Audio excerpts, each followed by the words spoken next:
ब्रह्ममुरारिसुराचितलिङ्ग निर्मलभासितशोभितलिङ्गं जन्म च दुःखविनाशनलिङ्गं तप्रणमामि सदा शिवलिङ्गं देवमुनिप्रवराचितलिङ्गं कामदहन करुणाकरलिङ्गं नदर्पविनाशनलिङ्गं तप्रणमामि सदा शिवलिङ्गं सर्वसुगन्धसुलेपितं बुद्धिविवर्धनकारणलिङ्गं सिद्धसुरासुरवन्दितलिङ्गं तप्रणमामि सदा शिवलिङ्गं कनकमहामणिभूषितलिङ्गं फणिपतिवेष्टितशोभितलिङ्गं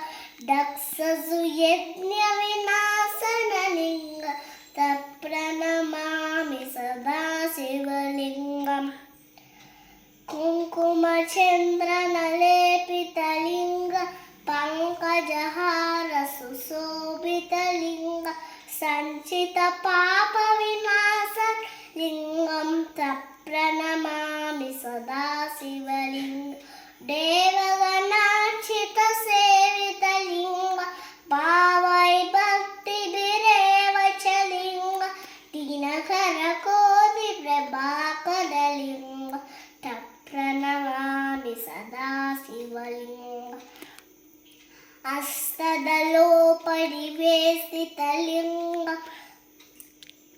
सर्वसमुद्भवकारणलिङ्गम्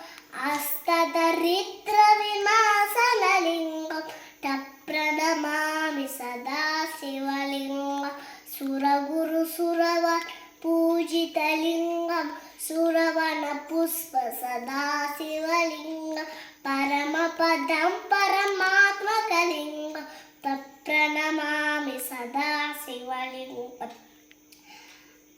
लिङ्गास्तमिदं पुण्यं यत्पते शिवसन्निधौ शिवलोक महाम्नोति शिवेन सह मोहते।